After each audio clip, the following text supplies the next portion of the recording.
Hi, my next guest is Crystal Reed.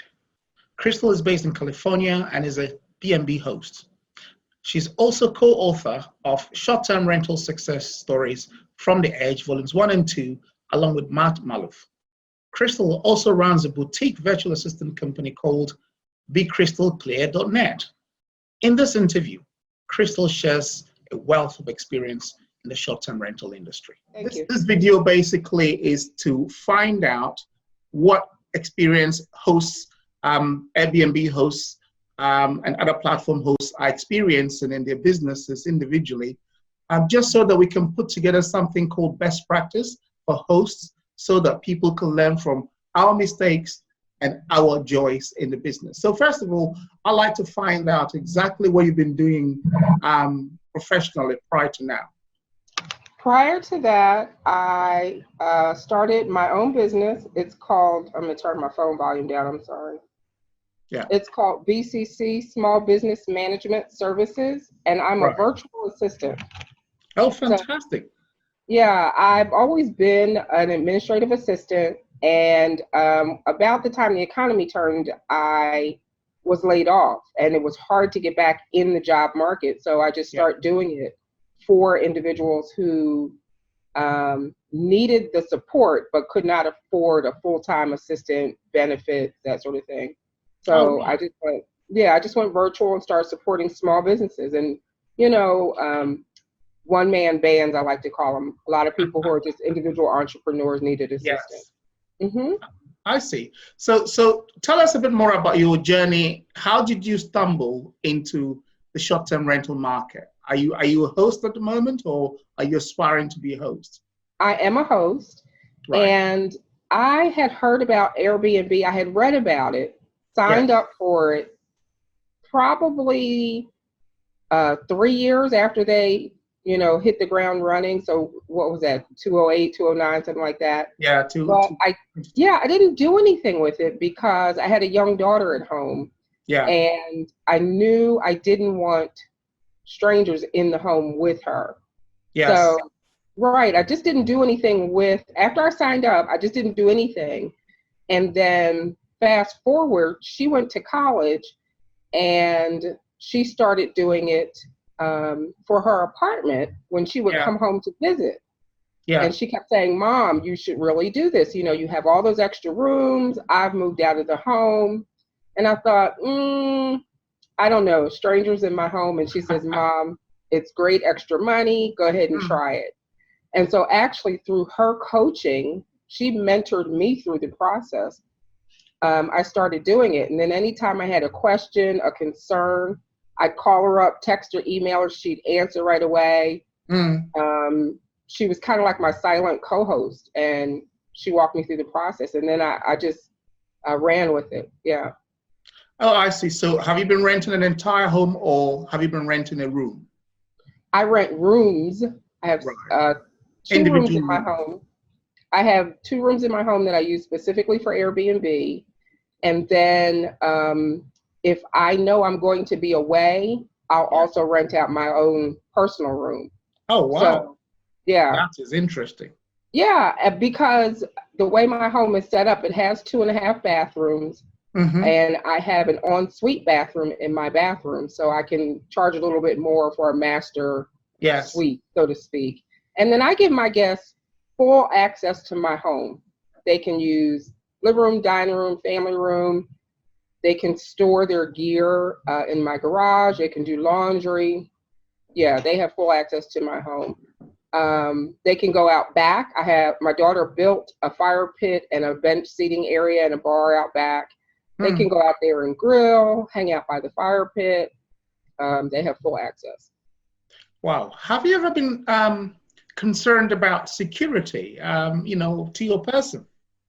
Yeah. In renting room by room? Yeah, of course. So since I'm a single woman, I take extra precautions with each room has its own bedroom lock. I do lock my own bedroom each night. Yeah. In case people sleepwalk. And you never know. And Because they are strangers, and you just don't want to be too comfortable with that concept. So yes.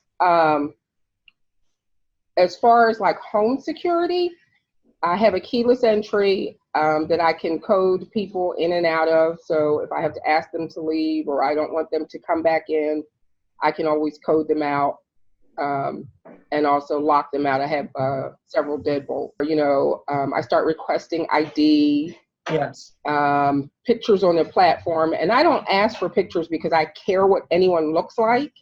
I want to know the person checking in is the person that booked with me.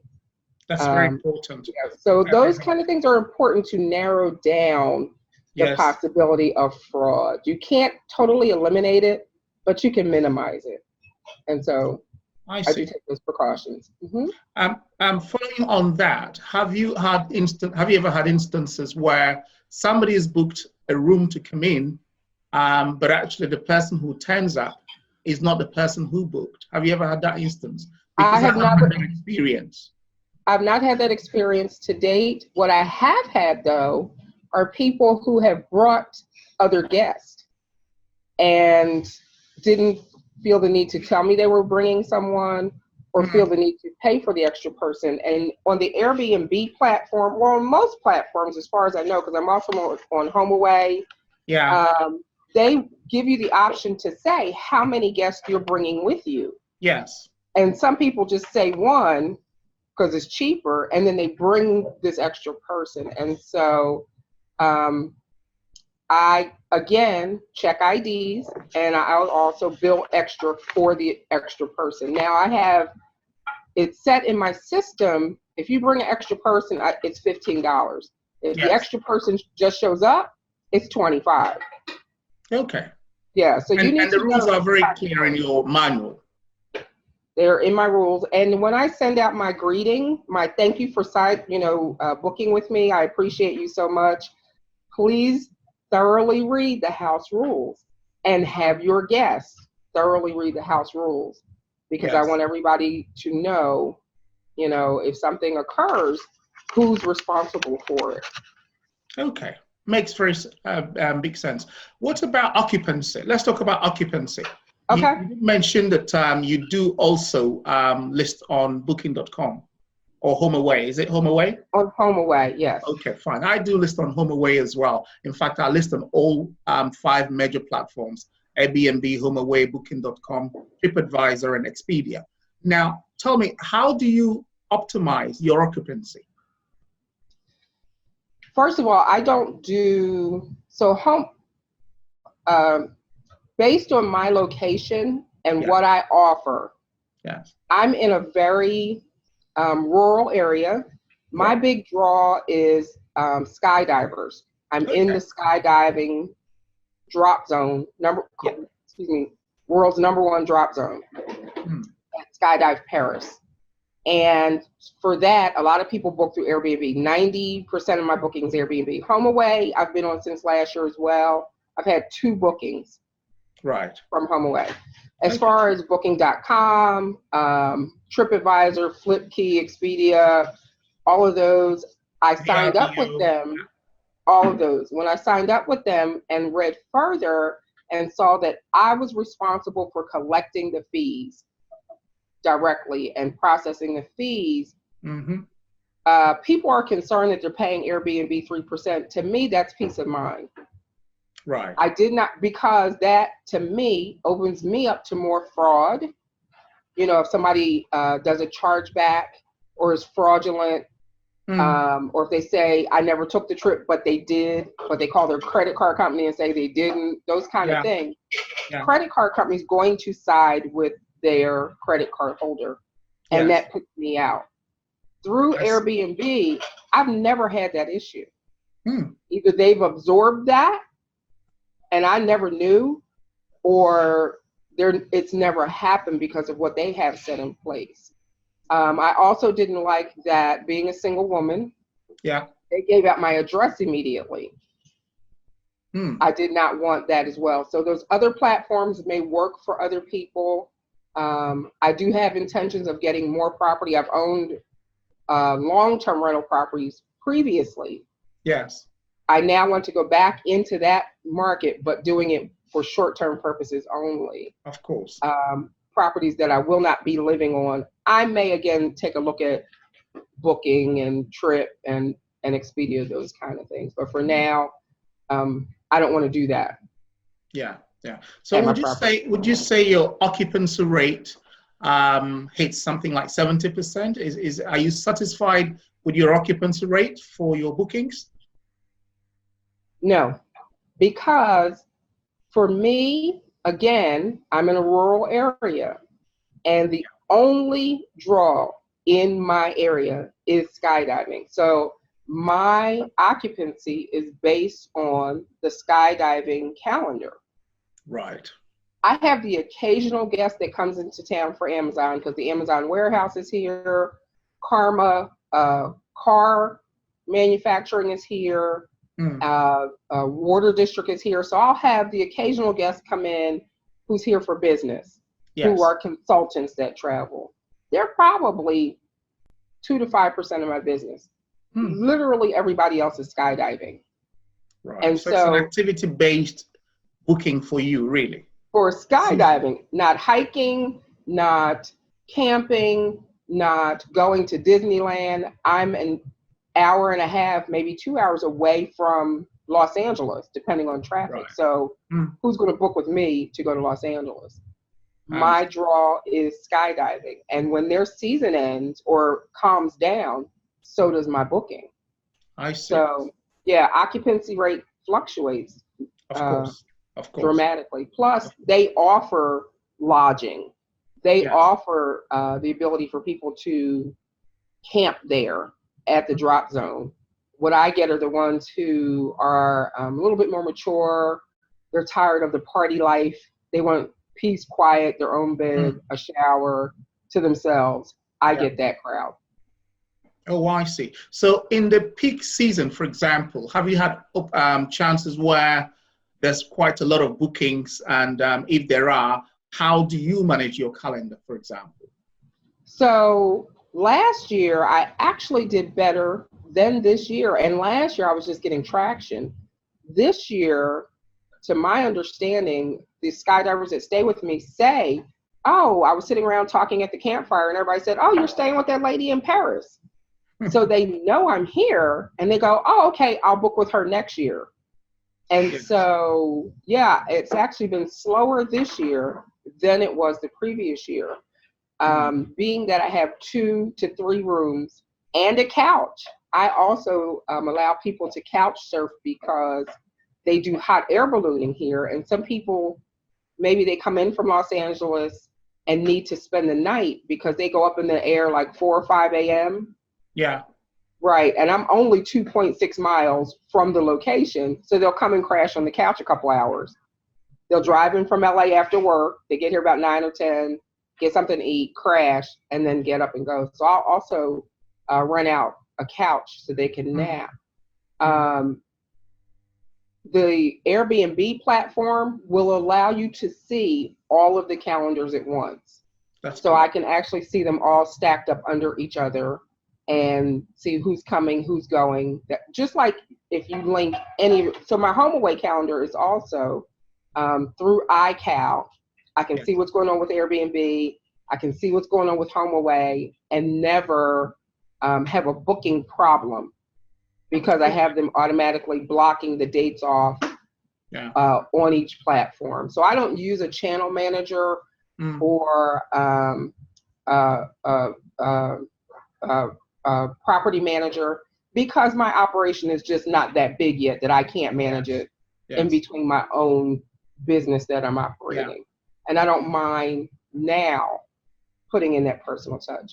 When it goes beyond 2 or 3 properties, and those, you know, there's a property in Florida and one in Cancun and one in Puerto Rico, then I need to get into the channel managers and that sort of thing.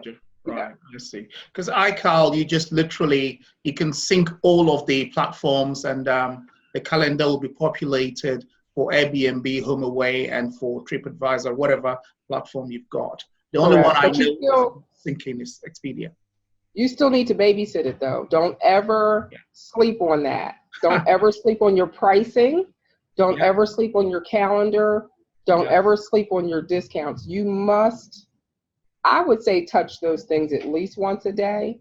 At least once a day. Just take a quick glance to see what's going on. You mean the calendar? Calendars and pricing. There's a lot of glitching, and what you don't want. And here's the other thing. A lot of people leave their calendars open all year. And I learned the hard way. What you don't want is somebody this year booking for next year at this year's prices. Do you know what? I had that problem. Somebody booked for, they booked for 19th of June. And I thought it was 19th of June, 2018. Come June, I was expecting the guests. I didn't get hold of them. I communicated, nothing came over. I contacted the platform and said, look, what is going on? When I called them, they called back and said, there is no guest coming in. I said, sure enough, there is a guest coming in. They booked for 19th of June, 2019. Yeah. That is exactly the reason why we're having these conversations and this week. Exactly. So that people don't make the mistake that we are making. Exactly. Exactly. And what can you do about it? You have to honor it. You have to honor it. It's the printed price. Unless you want to be a dishonorable person or greedy, you need to honor the printed price. Absolutely. Did they get over on you? No. They just benefited from you, having a oopsie. Hey, taking advantage, but it's the lag. So the most important thing really in this segment is that in managing calendars, you've got to be careful how far out your calendar is going to be, because people can book a year's, a year in advance at today's prices, and you've got to be very careful about it. Exactly. And do you maintain the same price across all your platforms? Well, that is a very good question, because there is a tool called Beyond Pricing, which are sometimes great tool. Yeah. Beyond Pricing is one of the tools that you can use. And once you set your pricing, it goes across the channels the platforms that you want to list your property at. Now, the only issue I have with Beyond Pricing is if you list your property on Airbnb, your pricing, and it goes on to Airbnb charges just 3%. Booking charges about 18%. So that's all the way. So if you're charging $200 or £200 on Airbnb and they only charge 3% of their fee, when it goes to those two other platforms, you are literally coming out losing money. Right. And therefore, that is the only challenge I have about dynamic, some of these pricing tools. Right. On pricing. So as you said, I think there has to be something better than that based on the fees that these platforms charge. Well, it's important. What we tend to get a little lazy, and we hand over that power on Beyond Pricing. You can go in and set your minimums, set this, set that, the other. So you need to adjust your pricing. My pricing between HomeAway and Airbnb are two different prices for that reason, because HomeAway charges more for the service fee than Airbnb. So I need to be cognizant of that and set my HomeAway price differently. Yeah. Initially, I thought that the guests will think you're not being consistent because the Airbnb might be less pricing than HomeAway or Booking.com. But I think every savvy guest will understand that these platforms charge us hosts differently, even though they may not necessarily want to know. It's our business to run our business the way we see it. Exactly. So I think that's a very good point. And you also have to note it for different countries, possibly. But usually my HomeAway guests are very different from my Airbnb guests. My HomeAway guests are generally tried and true. They've been with HomeAway for generations. They do, the family cabin trips every year. My Airbnb tend to be they trendy. Yeah. Want to try new things. Millennials. Yeah, they come in all shapes, sizes, and generations. My HomeAway tends to be the more mature 45 to 70 crowd. You know, they know HomeAway. So I don't have to worry about too much about them. Oh, now going to Airbnb seeing if the price is different and vice versa. Yes. You usually don't meet. I see. What about guest communication? Let's move to guest communication. Because in property, we have location, location, location. In the short-term rental market, it's communication, communication, communication. How do you manage your guests from the time they make an inquiry? How do you interact with them? How do you book them in, check them out? Check them in and check them out. All of that. How do you manage that? So from initial inquiry, I answer within an hour. I don't care if it's the middle of the night. Because I'm usually up in the middle of the night. I'm just a night owl. So I just, I hope you're not trying to scare other would-be hosts that, in the middle of the night you wake up and answer, guest inquiries. Please don't scare people away. Well, if I get up and have to go potty, I look at the phone. I do the same anyway. Right? I have to walk that walk, spend a minute in there anyway. I might as well answer the text message, right? And so I immediately answer the message. Thanks for inquiring. How can I help you? Then I do go back to sleep and I've met my burden, right? I've answered them in the hour. And then when I wake up, I get more in depth. Oh, thank you for, looking into us. How can we help you? You want to book? I have instant book. I have instant book with caveat. That means you have to have ID.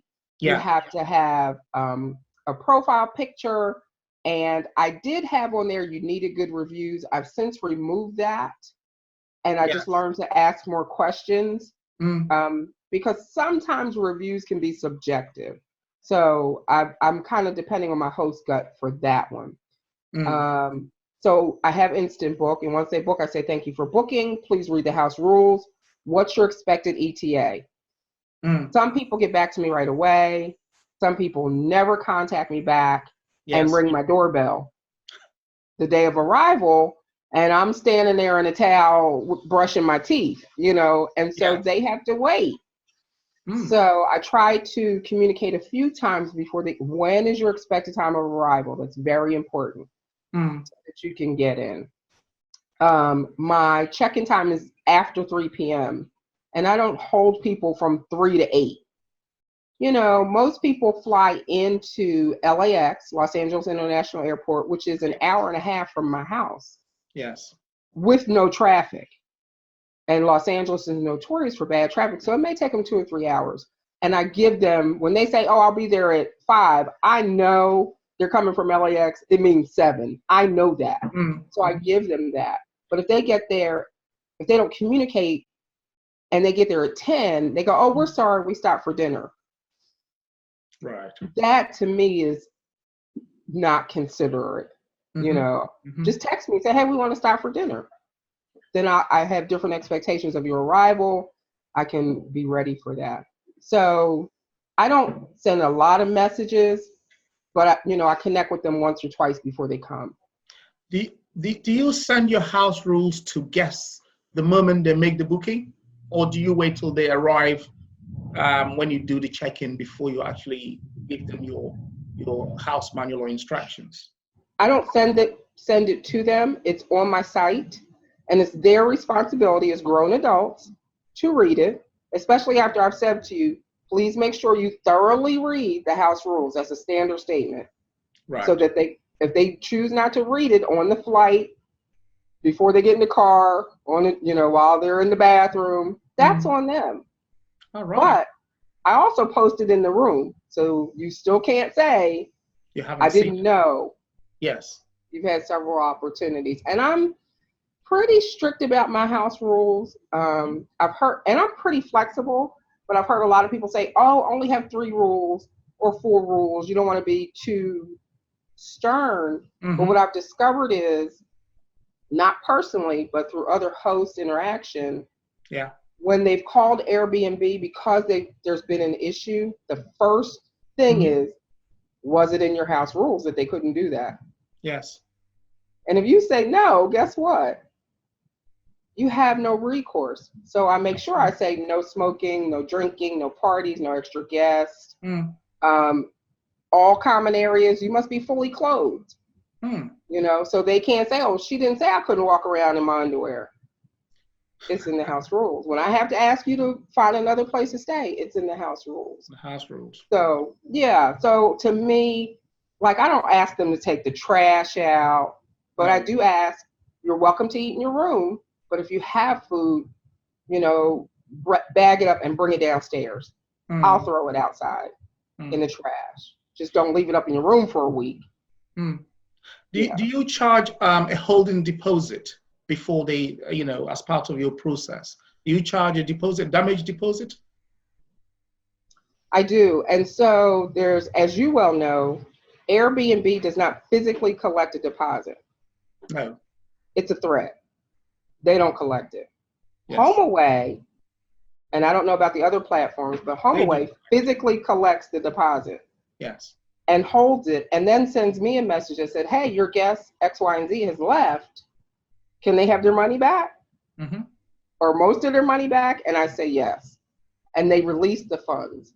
With Airbnb, you have to put in a claim against the deposit, the proposed deposit. You should ask for a deposit, even though they don't physically collect it. You should ask for one in the event you have reasonable damage and you need to claim against it. And I let people know the simple thing, like if you lose my key, I have a metal security front door, and then I have a keyless entry, and they have keys to their rooms. If you lose it, it's $50 because I've got to call a locksmith. So I'm going to charge you $50.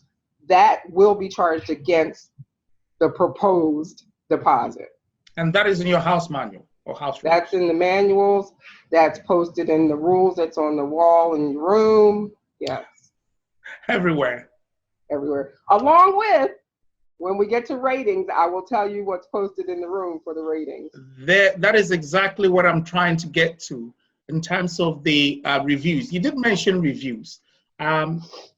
This business, as I've discovered with a lot of hosts, this business is based on one person writing one sentence about their experience in your accommodation, whether it's a room or an entire house.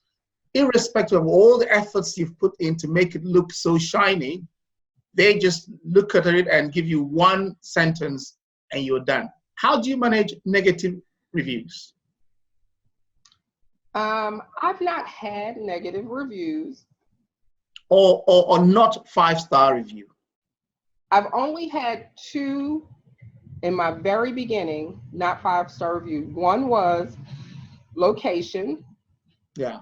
Because the gentleman booked because I was less expensive than everywhere else.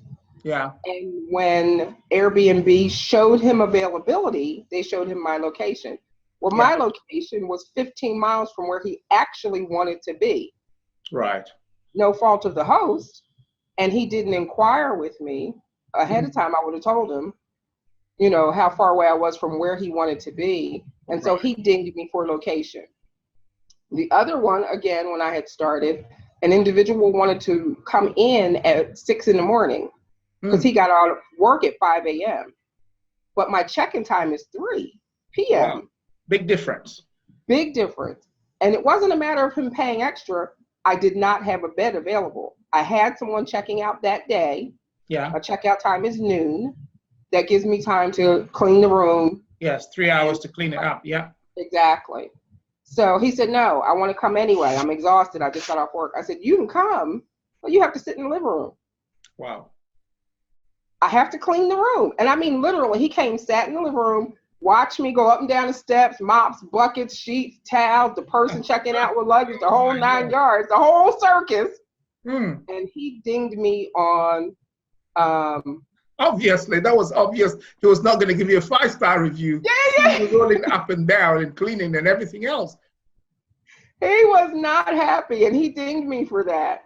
And so, I took the hit and fine. Again, keep in mind, this was a year and a half ago. Yes. I'm still, so since then, it's been 5 stars with all my guests. My guests who bothered to take the time to review me, that's the other thing. Some just don't. And so instead of 100%, I'm at 98% because of those first 2 bookings. Yes, it makes sense. It drags out. It drags out a long time. That's good. That's good. What about the few guests who just refuse to give a review? You know, our business is based on reviews, really, which sometimes I find it a bit false, if you know what I mean. But here we go. Some just don't want to give reviews at all. After they leave, they leave. They don't want to communicate. They don't want to bother with you at all.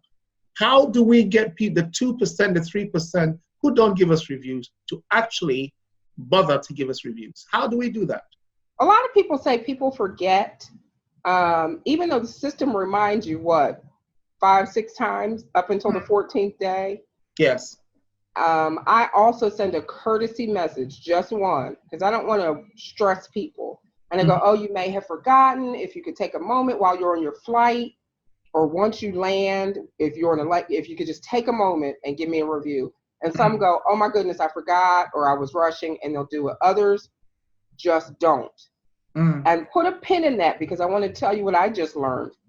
So I had one gentleman says, I don't do reviews. It's a pain in the neck. And once you do it, people just come back and keep asking you to buy stuff and sign you up for stuff. And I said, look, I really need this review. What can I do to get you to give me a review? And I like to bake, and I like to bake my guests cookies, homemade cookies. And he said, can you make banana bread? And I said, yeah. He said, if you make me banana bread, I'll write you a review. That's what I did. This is bribery, isn't it? More or less. I got in that kitchen and made him good banana bread too. And he gave me a glowing review. Wow. So I'm willing to meet them, but halfway.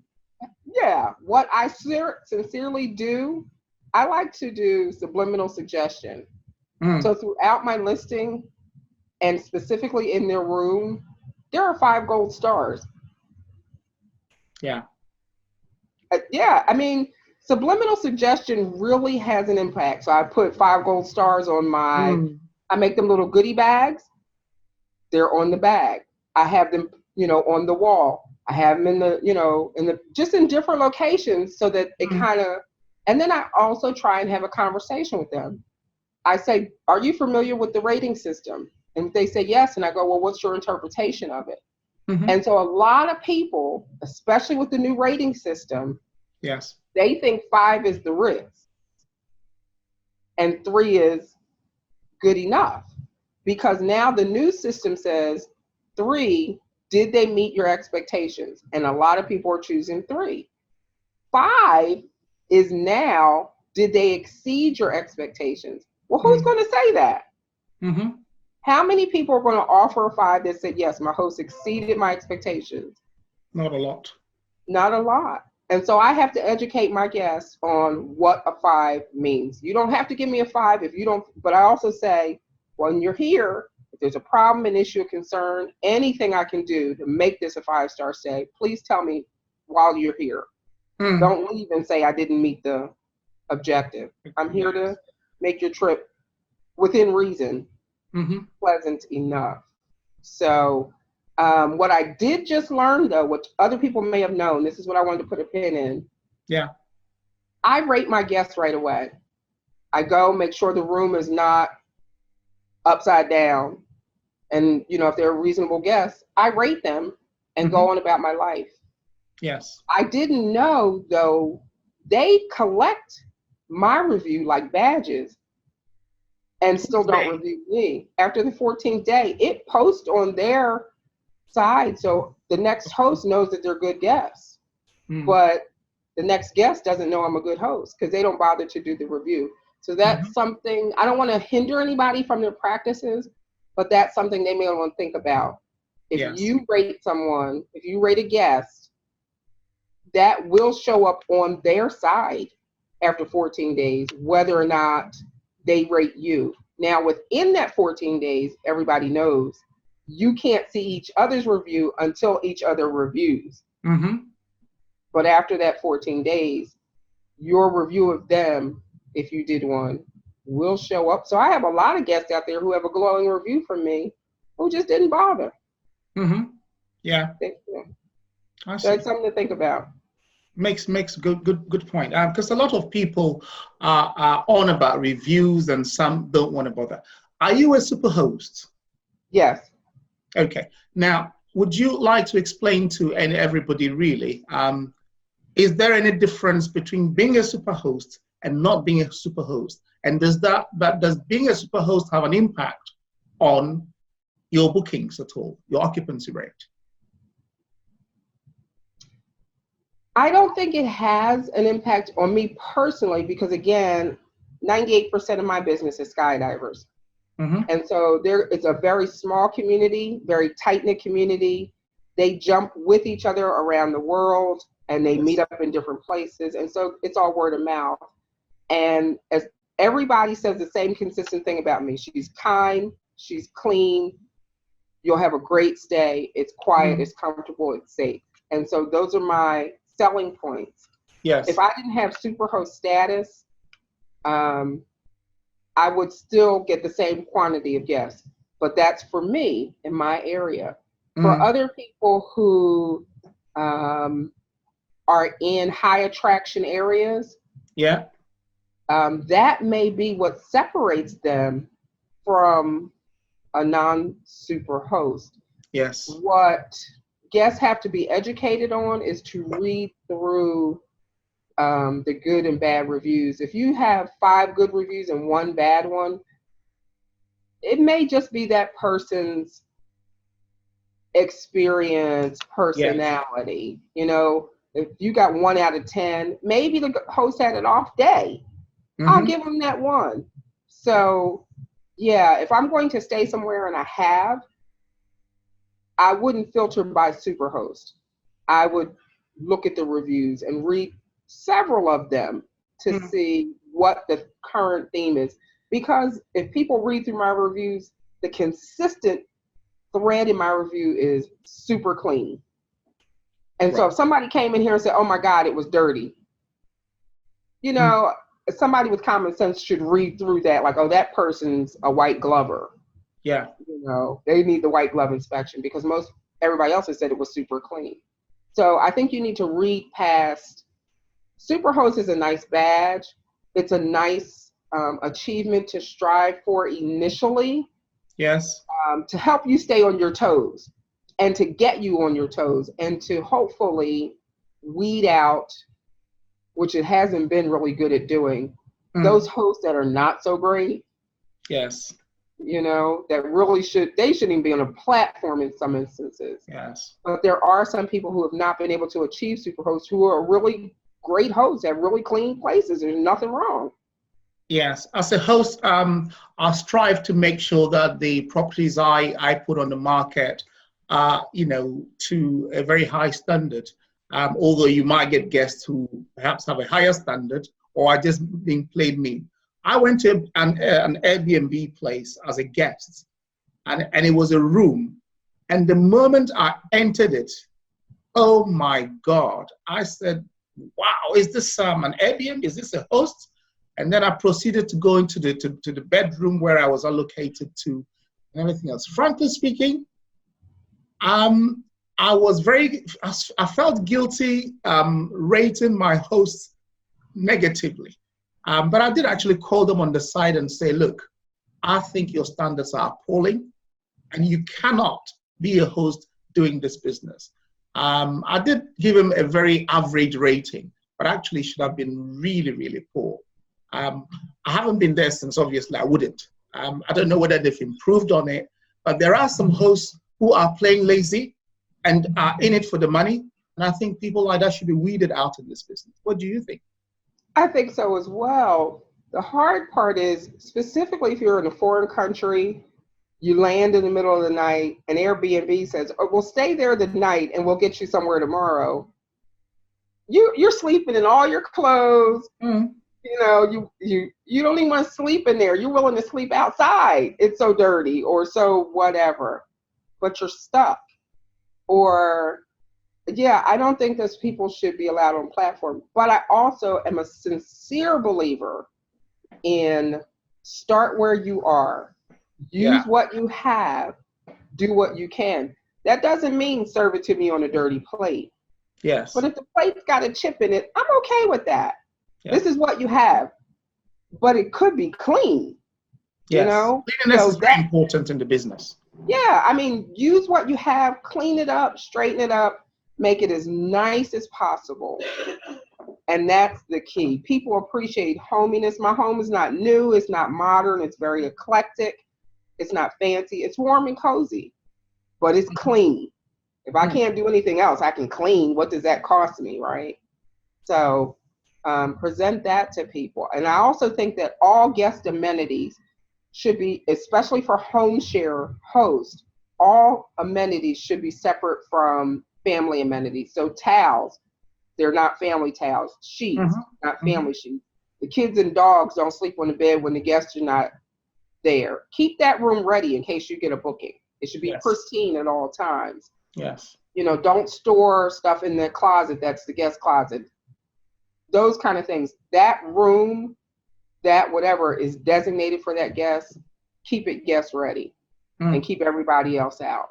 Keep everything else out and keep the stuff that you use for blanket sheets, towels, laundry, soap, blah, blah, whatever, separate from everybody and everything else. That is very crystal clear, like your name. Okay, Crystal, let's move on to a few, we're almost closing in. Scaling up the business. A lot of people, started Airbnb by renting their rooms. In fact, the owners of Airbnb themselves started like that. But a lot of people are looking at this industry where fintech, financial technology meets real estate, which is the current and buzzing thing at the moment. We had the retail and fintech, Amazon, eBay, Alibaba. Then we've had Uber for transportation. Now we have Airbnb and real estate. How do you, you did mention that you wanted to perhaps scale the business by using your long-term rental properties, bringing them into the short-term fold. What would you say to would-be property investors and people who already are long-term landlords and homeowners? Would you say that this model, short-term rental, is the way to go in the rental industry? I would say it is in certain areas. Real estate is always a good investment. If you can hang on to it, that's people who are in real estate, they know that it's a given. It's a good time to buy. It's a good time to sell. You have to watch the market, do those things. If you can hang on to it, ride the wave, real estate is always a good investment. What's important is, like you said in the beginning of our conversation, location.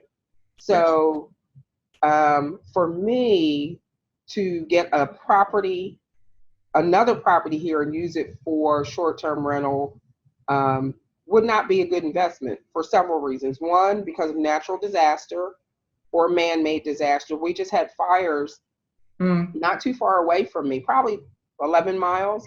Had it come across the highway, I'd be out of business.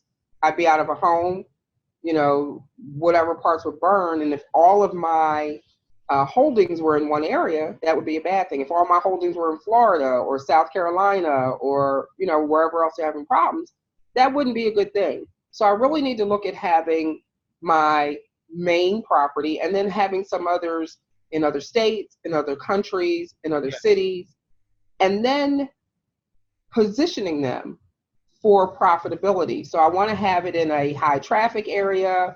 I want to get in low and rent it high and or sell it high and or hang on to it depending on the property. So like New Orleans, I probably can't get in there right now, and it may not be a good idea because it's awash with short-term rentals. They're charging as much nightly as the hotels are, and they can get away with it because it's a hotbed. Now, if I'd have had that property 5, 10, 15, 20 years ago, it's a good investment right now, right? Maybe 5, 10, 15, 20 years ago, not so good investment. But if you hang on to it, it's in a good hot area, it's a good investment. Farther, 20 minutes down the road from me or 20 minutes north of me, great areas. South of me is wine country. Right. If you can buy into that area, it's a great for short-term rental. People want to spend the night, go wine tasting, visit, ride horses, all of that. North of me is the college and hospitals. Great places for short-term rental, right? Nurses, students. It's a tourist attraction in that area. If you can get in that market, and it's a great place to have a property. But what are the regulations? Yes. Always find out what the proposed and what the current regulations are. Yes. And is the market saturated?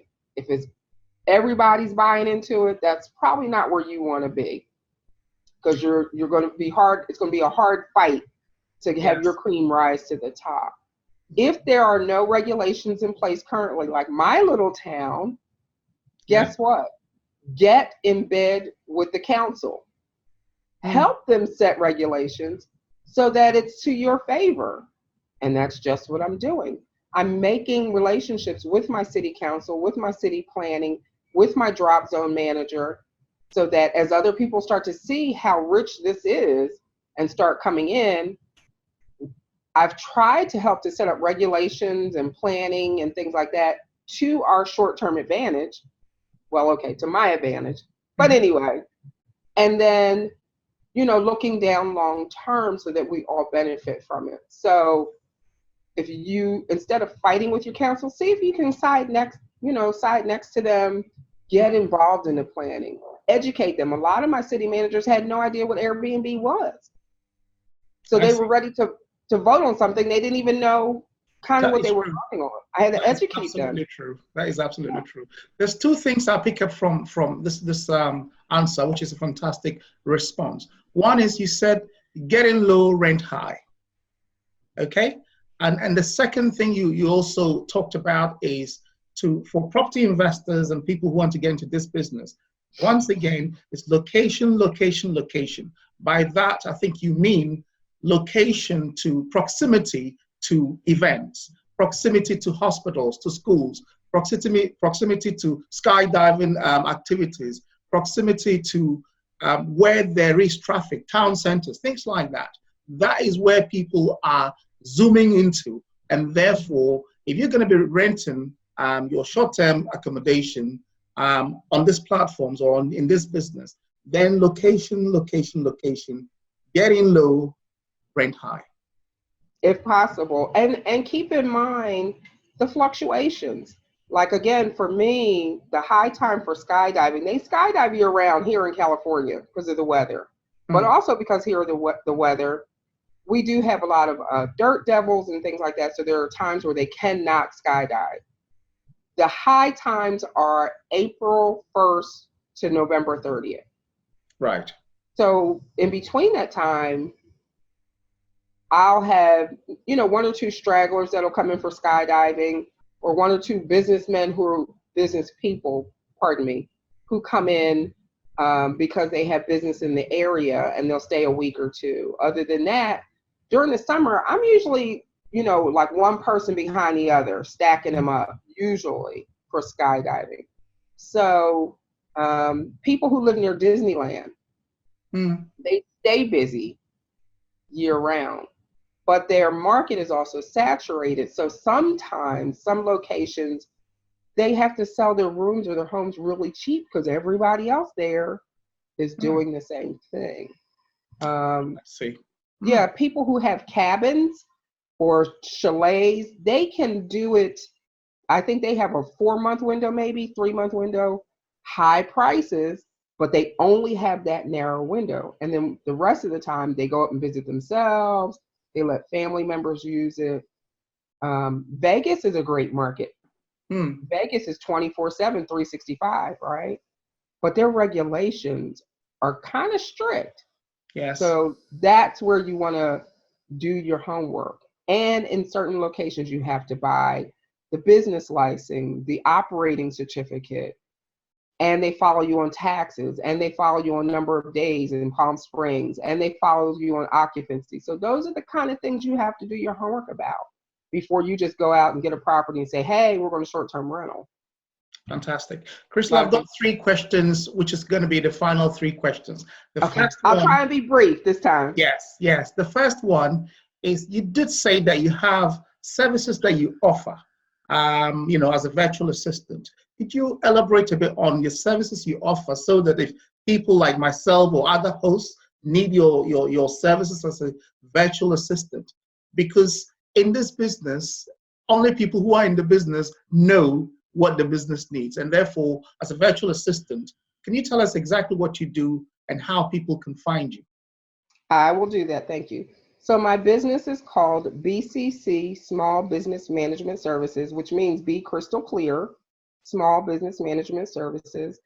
And they can reach me at bccsbms@gmail.com or 951-777-0255. And again, I provide virtual assistance. So I prepare resumes, correspondence. I manage their social media sites. I set up their social media. I also I will manage their websites, but I will have other people develop it.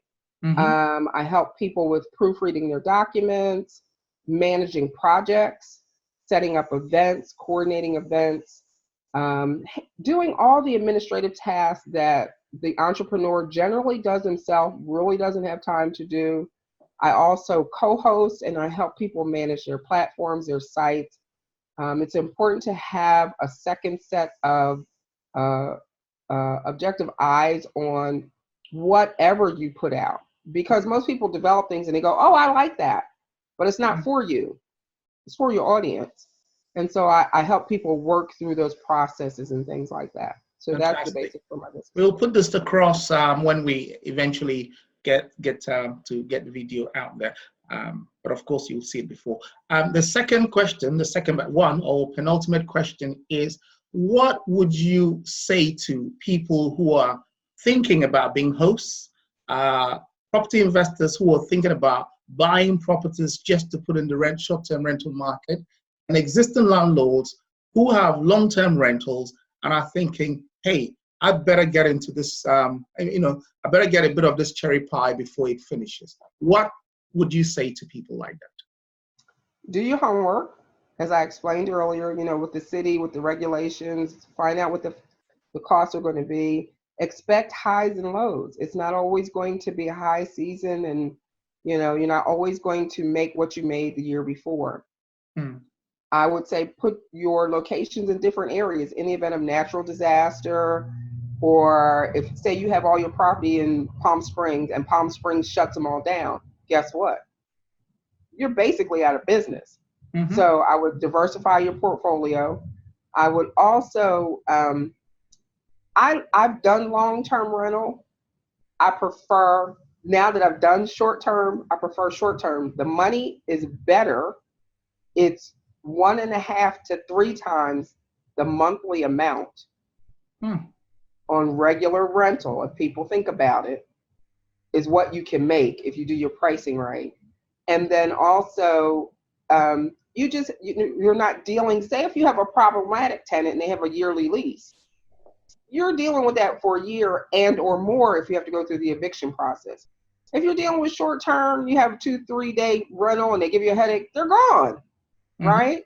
On to the next one, make that money, forget about the past. So that's also the positive side.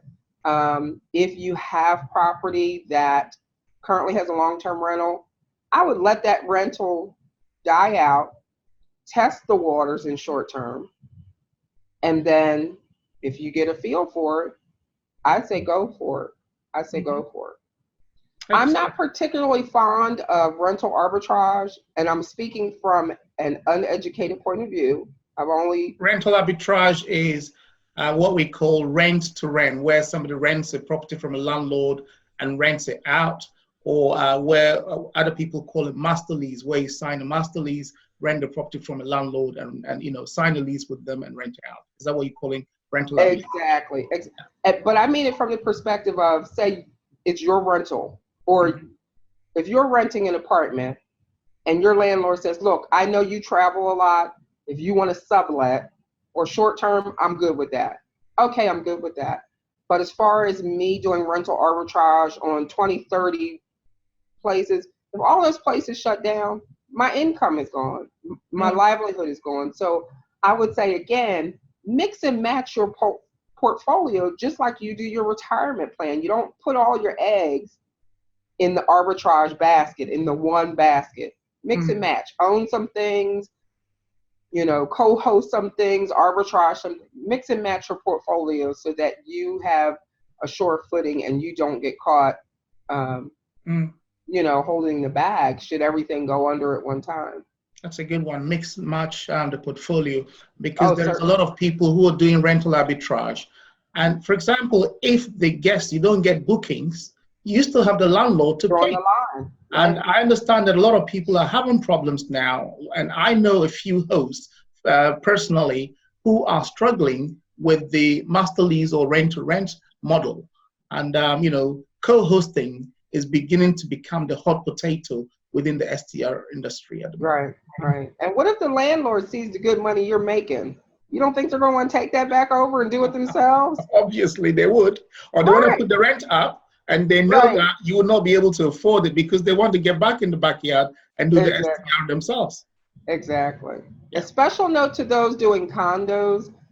Many condos have the HOA set up so that there's that rental to ownership ratio.